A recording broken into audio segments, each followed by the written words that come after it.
শান্তি। আজ 1/8/2024। আজকের বাবার মহাবাক্য শুনব।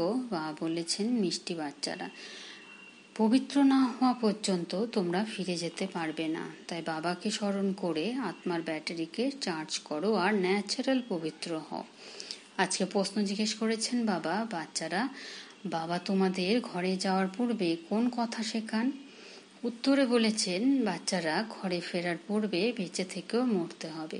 সেই জন্য বাবা প্রথম থেকেই তোমাদের দেহবোধের ঊর্ধ্বে নিয়ে যাওয়ার অভ্যাস করান, অর্থাৎ মৃত্যুবরণ করা শেখান। ঊর্ধ্বে গমন অর্থাৎ মৃত্যুবরণ। যাওয়া আর আসার জ্ঞান তোমরা এখনই পাও। তোমরা জানো যে আমরা আত্মারা ওপরে থেকে আসি, এই শরীরের দ্বারা পার্ট প্লে করি। বাস্তবে আমরা ওখানকার অর্থাৎ পরমধামের বাসিন্দা।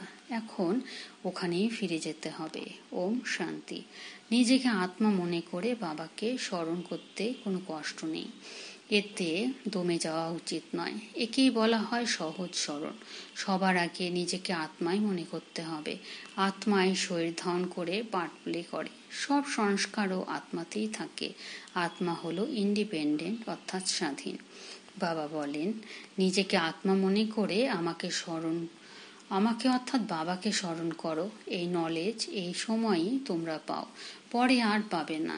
তোমাদের এই শান্তিতে বসার কথা দুনিয়া জানে না। একে বলা হয় ন্যাচারাল শান্তি। আমরা আত্মারা ওপর থেকে এসেছি এই শরীরের দ্বারা পার্ট প্লে করতে। বাস্তবে আমরা আত্মারা ওখানকার নিবাসী। তোমাদের বুদ্ধিতে জ্ঞান রয়েছে। এছাড়া এর মধ্যে কোনো হঠযোগের ব্যাপার নেই, খুবই সহজ। এখন আমাদের অর্থাৎ আত্মাদের ঘরে ফিরে যেতে হবে, কিন্তু পবিত্র না হলে যেতে পারবে না। পবিত্র হওয়ার জন্য পরমাত্মা পিতাকে স্মরণ করতে হবে। স্মরণ করতে করতে পাপ খণ্ডিত হয়ে যাবে। এতে কষ্টের কোনো কথাই নেই। যখন তোমরা হাঁটতে যাও তখনও বাবার স্মরণে থেকো। এখনই তোমরা স্মরণের দ্বারা পবিত্র হতে পারবে। ওটা হলো পবিত্র দুনিয়া। ওখানে ওই পবিত্র দুনিয়ায় এই জ্ঞানের কোনো প্রয়োজনই থাকে না, কারণ ওখানে কোনো বিকর্ম হয় না। এখানে স্মরণের দ্বারাই বিকর্ম বিনাশ করতে হবে। যেমন এখানে চলো, ওখানেও তো তোমাদের আচার আচরণ তেমনই ন্যাচারাল হবে। পুনরায় একটু একটু করে নিচে নামতে থাকো।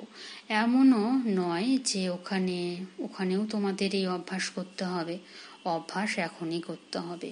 ব্যাটারি এখনই চার্জ করে নিতে হবে। পুনরায় ধীরে ধীরে ব্যাটারি ডিসচার্জ হয়েই যাবে। ব্যাটারি চার্জ করার জ্ঞান এখনই এই একবারই পাওয়া যায়। শতপ্রধান থেকে তমপ্রধান হতে তোমাদের কতখানি সময় লেগে যায়। শুরু থেকে একটু একটু করে ব্যাটারি কম হতে থাকে। মূল লোকে অর্থাৎ পরমধামে তো থাকেই আত্মারা, শরীর তো থাকে না। তাই ন্যাচারালি অধঃপতন অর্থাৎ ব্যাটারি চার্জ কম হওয়ার কোনো কথাই নেই। মোটর গাড়ি যখন চলবে তখনই তো তার ব্যাটারি কম হতে থাকবে। মোটর যদি দাঁড়িয়ে থাকে তাহলে কি তার ব্যাটারি চলবে? না, চলবে না। মোটর যখন চলবে তখনই ব্যাটারি চালু হয়। যদিও মোটরে ব্যাটারি চার্জ হতে থাকে, কিন্তু তোমাদের ব্যাটারি এখন একেবারেই এই সময়েই চার্জ হয়।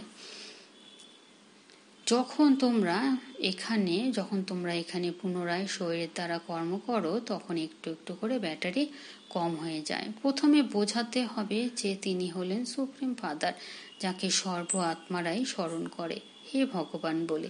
তিনি হলেন বাবা, আমরা তার সন্তান। বাচ্চারা, এখানে তোমাদের বোঝানো হয় যে ব্যাটারি কিভাবে চার্জ করতে হয়।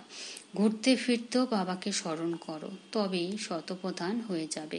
কোনো কথা না বুঝলে জিজ্ঞাসা করতে পারো, যদিও খুবই সহজ। 5000 বছর পর আমাদের ব্যাটারি ডিসচার্জ হয়ে যায়। বাবা এসে সকলের ব্যাটারি চার্জ করে দেন। বিনাশের সময় সকলেই ঈশ্বরকে স্মরণ করে। মনে করো বন্যা হয়েছে, তখনও যারা ভক্ত হবে তারা ভগবানকে স্মরণ করবে, কিন্তু সেই সময় ভগবানের কথা স্মরণে আসতে পারে না। আত্মীয় পরিজন ধন দৌলতই স্মরণে আসে। যদিও হে ভগবান বলে, কিন্তু সেও বলতে হয় তাই। ভগবান হলেন বাবা, আমরা ওনার সন্তান, এ তো জানেই না। তারা সর্বব্যাপীর উল্টো জ্ঞান পায়। বাবা এসে সঠিক জ্ঞান প্রদান করেন। ভক্তির ডিপার্টমেন্টই আলাদা। ভক্তিতে ঠোক্কর খেতে হয়। ব্রহ্মার রাত আর ব্রাহ্মণদের রাত, ব্রহ্মার দিন তথা ব্রাহ্মণদের দিন। এরকম তো বলা হয় না যে শূদ্রদের দিন, শূদ্রদের রাত। এই রহস্য বাবা বসে বোঝান। এ হলো অসীম জগতের রাত বা দিন। এখন তোমরা দিনের প্রকাশের দিকে যাত্রা করছো। রাত সম্পূর্ণ হয়েছে, এই কথা শাস্ত্রতে রয়েছে। ব্রহ্মার দিন ব্রহ্মার রাত বলে কিন্তু জানে না। তোমাদের বুদ্ধি এখন অসীম জগতে চলে গেছে। এমন নয়, এমন তো দেবতাদের বলা হয়, এমন তো দেবতাদেরও বলা হয় যে বিষ্ণুর দিন। এমন তো দেবতাদেরও বলা যেতে পারে যে বিষ্ণুর দিন বা বিষ্ণুর রাত, কারণ বিষ্ণু আর ব্রহ্মার সম্পর্ক বোঝানো হয়। ত্রিমূর্তির অকুপেশন কি তা আর তো কেউই বুঝতে পারে না।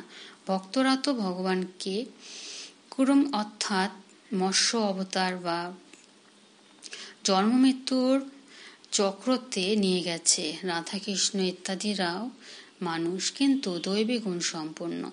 এখন তোমাদের এমন হতে হবে, পরের অর্থাৎ দ্বিতীয় জন্মে দেবতা হয়ে যাবে। 84 জন্মের যে হিসেব নিকেশ ছিল তা এখন পূর্ণ হয়েছে, পুনরায় রিপিট হবে। এখনই তোমরা সেই শিক্ষা প্রাপ্ত করছো। বাবা বলেন, মিষ্টি মিষ্টি বাচ্চারা, নিজেদের আত্মা নিশ্চয় করো।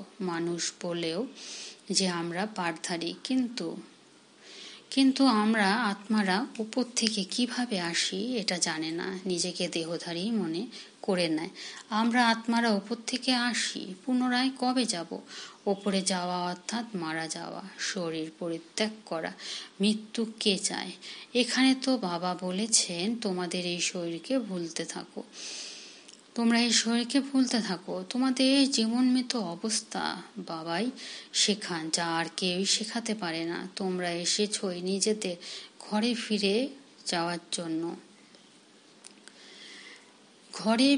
ঘরে কিভাবে যাবে সেই জ্ঞান এখনই পাওয়া যায়। মৃত্যু লোকে এ তোমাদের অন্তিম জন্ম। অমরলোক সত্যযুগকে বলা হয়। বাচ্চারা, তোমাদের বুদ্ধিতে এখন রয়েছে আমরা অতি শীঘ্র ফিরে যাব। সর্বপ্রথম তো মুক্তিধামে যেতে হবে। এই শরীর রূপী বস্ত্র এখানেই ছাড়তে হবে, তবেই আত্মা ঘরে ফিরে যাবে।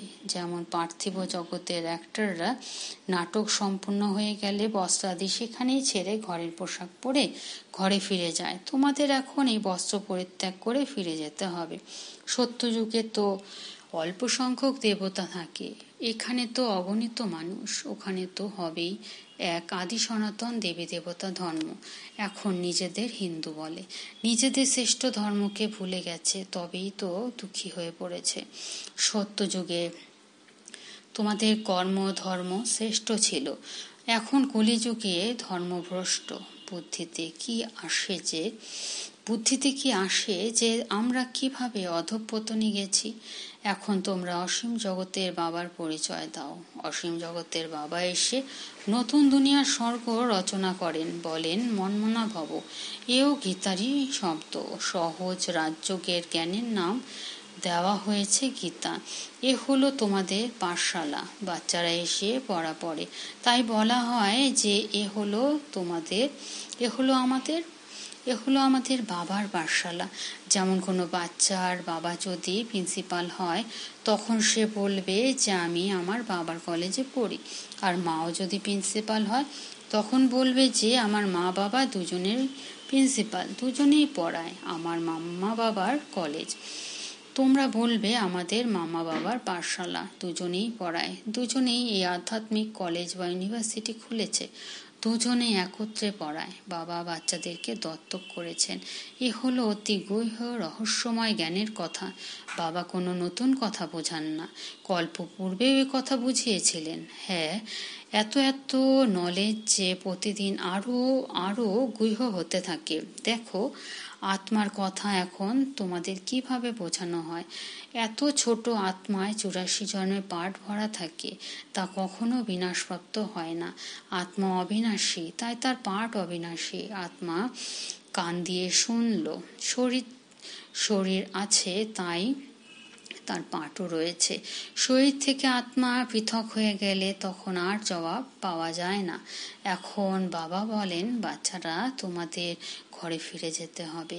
এই পুরুষোত্তম সঙ্গম যুগ যখন আসে তখনই ফিরে যেতে হয়। এর মুখ্যত্ব চাই পবিত্রতা। শান্তিধামে পবিত্র আত্মারাই থাকে। শান্তিধাম আর সুখধাম দুই হলো পবিত্র ধাম। ওখানে শরীর নেই, আত্মা পবিত্র, ওখানে ব্যাটারি ডিসচার্জ হয় না। এখানে শরীর ধারণ করলে আত্মারূপী মোটর চালু হয়। মোটর দাঁড়িয়ে থাকলে পেট্রোল কি কম হয়ে যায়? না, হয় না। এখন তোমাদের আত্মাদের জ্যোতি অনেক কম হয়ে গেছে, সম্পূর্ণ নিভে যায় না। যখন কেউ মারা যায় তখন প্রদীপ জ্বালানো হয়, তারপরে তাকে অতি সন্তর্পণে রাখা হয় যেন নিভে না যায়। আত্মা জ্যোতি কখনো নিভে যায় না, এ তো অবিনাশী। এই সব কথা বাবা বসে বোঝান। বাবা জানেন যে এরা অতি মিষ্টি বাচ্চা। এরা সকলেই কামচিতায় বসে জ্বলে পুড়ে ভস্ম হয়ে গেছে। পুনরায় এদের জাগরিত করে সম্পূর্ণ তমপ্রধান মৃত্যুপথ হয়ে পড়েছে। বাবাকে চেনেই না। মানুষ এখন আর কোনো কর্মের নয়। মানুষের মাটি অর্থাৎ শরীরের ভস্ম কোনো কাজে লাগে না। এমন নয় যে গণ্যমান্য ব্যক্তিদের ভস্ম কোনো কাজে লাগে, গরিবদেরটা লাগে না। মাটি তো মাটিতেই বিলীন হয়ে যায়, তা সে যেই হোক না কেন। কেউ জ্বালিয়ে দেয়, কেউ কবর দেয়, পার্সিরা কুয়োর ওপরে রেখে দেয়, আর পাখিরা এসে মাংস খেয়ে নেয়। তারপর হাড়গোড় সব নিচে গিয়ে পড়ে। এগুলো তবুও কোনো কাজে লাগে। দুনিয়ায় তো অসংখ্য মানুষ মারা যাচ্ছে। এখন তোমাদের নিজে থেকে শরীর ত্যাগ করতে হবে। তোমরা এখানে এসেছই শরীর পরিত্যাগ করে ঘরে ফিরে যেতে, অর্থাৎ মৃত্যুবরণ করতে। তোমরা আনন্দের সাথে ঘরে ফিরে যাও, কারণ জানো যে আমরাই জীবন মুক্তিতে যাব। যারা যেমন পার্ট প্লে করেছিল শেষ পর্যন্ত সেটাই পালন করবে। বাবা পুরুষার্থ করাতে থাকবে, সাক্ষী হয়ে দেখতে থাকবে।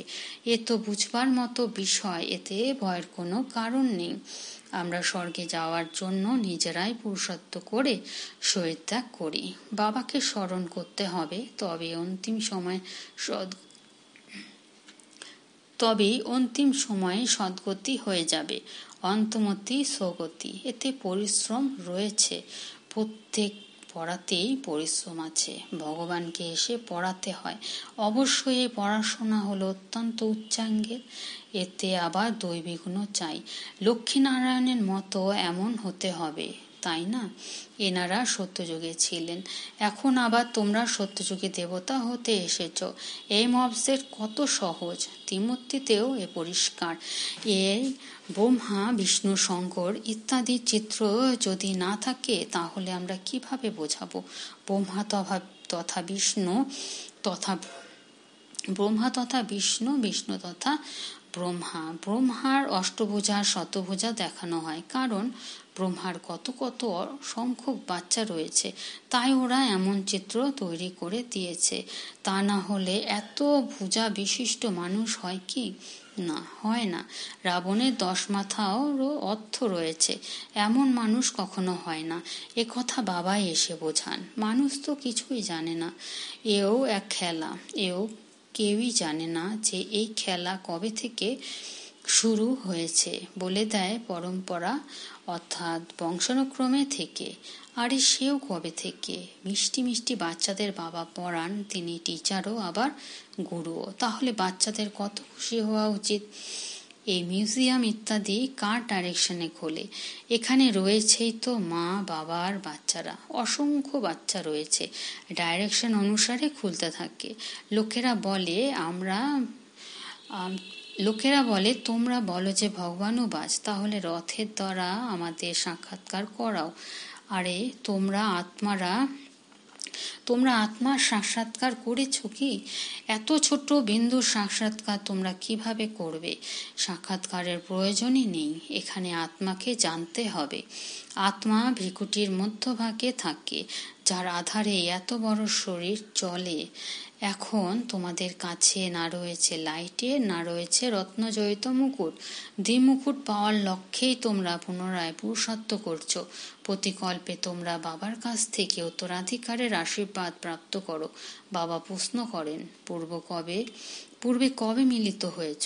তখন বলে, হ্যাঁ বাবা, প্রতিকল্পেই মিলিত হয়েছি। কেন? এরকম লক্ষ্মীনারায়ণ হওয়ার জন্য। এরা সকলেই একই কথা বলবে। বাবা বলেন, আচ্ছা, ভালো বলেছ, এখন পুরুষার্থ করো। সকলেই তো আর নর থেকে নারায়ণ হবে না, প্রজাও তো চাই। সত্যনারায়ণের কথাও পাঠ হয়, ওরা অর্থাৎ লোকেরা কথা পাঠ করে শোনায়, কিন্তু বুদ্ধিতে কিছুই থাকে না। বাচ্চারা, তোমরা জানো ওটা হলো শান্তিধাম, নিরাকারী দুনিয়া। তারপর সেখান থেকে যাবে সুখধাম। একমাত্র সেই বাবাই সুখধামে নিয়ে যাবেন। তোমরা যখন কাউকে বোঝাবে তখন বলো, এখন ঘরে ফিরে যেতে হবে। অশরীরী বাবাই তো আত্মাকে তার নিজের ঘরে নিয়ে যাবেন। এখন বাবা এসেছেন, ওনাকে কেউ জানে না। বাবা বলেন, আমি যে শরীরে আসি সেও জানে না। রথ তো তিনি, অর্থাৎ ব্রহ্মা, তাই না? প্রত্যেকটি রথেই আত্মা প্রবেশ করে। সকলের আত্মাই ভ্রকুটির মধ্যস্থলে থাকে। বাবাও এসে ভ্রকুটির মধ্যস্থলে বসবে। তিনি অতি সহজভাবে বোঝান। একমাত্র পিতাই হলেন পতিত পাবন। বাবার সব বাচ্চারাই এক সমান, তাদের প্রত্যেকের নিজের নিজের পাঠ রয়েছে, এতে কেউ ইন্টারফেয়ার করতে পারে না। আচ্ছা, মিষ্টি মিষ্টি হারানিধি বাচ্চাদের প্রতি মাতা পিতা বাপদাদার সহনের স্নেহ সমানার সুপ্রভাত। আত্মাদের পিতা তার আত্মারূপী বাচ্চাদেরকে জানাচ্ছে নমস্কার, আর আমরা আত্মারূপী বাচ্চারা আমাদের আত্মিক মাতা পিতা বাপদাদাকে জানাচ্ছি আমাদের সহনের স্নেহ সমান সুপ্রভাত আর নমস্কার।